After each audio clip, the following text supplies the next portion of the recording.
When I say artificial intelligence, what do you think of? Maybe data collection, or possibly Wall-E, that's a good one, or the Terminators from Terminator, Cylons from Battlestar Galactica. It's a scary thing. It's a whole new level to what we can create. We're not creating things we're using, we're creating things that can use things. So, people ask, how far should we go? What can we use this for? What should we use this for? And in my opinion, I think the best way to use robots is not as tools or as slaves, but as a mirror to ourselves. We can use artificially intelligent robots, or just artificial intelligence in general, to look at and say, I see a part of me in that. I see a part of mankind in those machines. Because we're all machines. We're just machines of a different type. We have blood and guts and muscle. They have oil and programming and motors. But the only way we can use robots as a mirror to ourselves is if we don't program them to complete a task, but if we instead program them to be a person. People fear that if we make robots and program robots to be a person, they'll automatically rise up and kill everything. But if we program them to be a person, wouldn't they also ideally, if we put enough time and research and effort into it, act like a person? Most people don't want to rise up and kill everyone and everything. And if rational people are programming machines to be like rational people, they won't want to.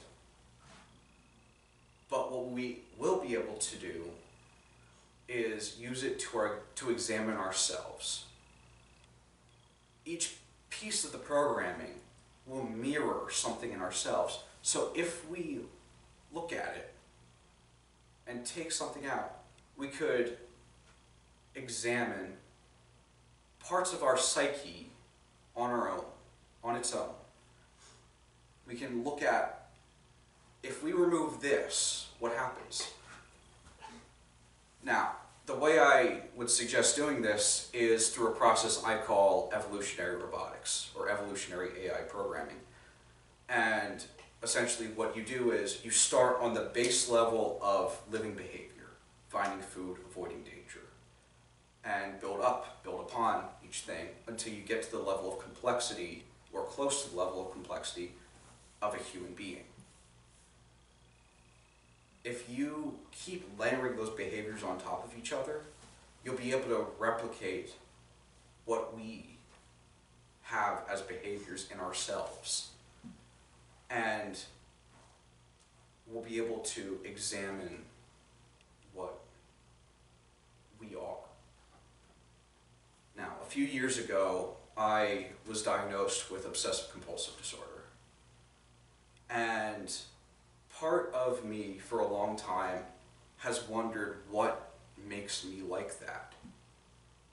It makes me wonder what parts of me are myself and what parts of me are just part of some mental disorder,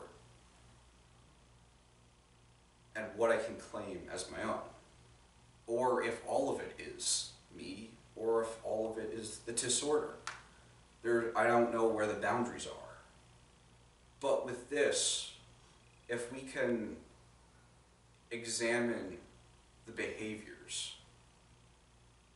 then we can look at the behavior from a direct perspective, not just the perspective of chemicals or the perspective of just talking to someone in therapy. but we can figure out what parts of our psyche and what behaviors comprise ourselves. And what parts of us are instinctual, what parts of us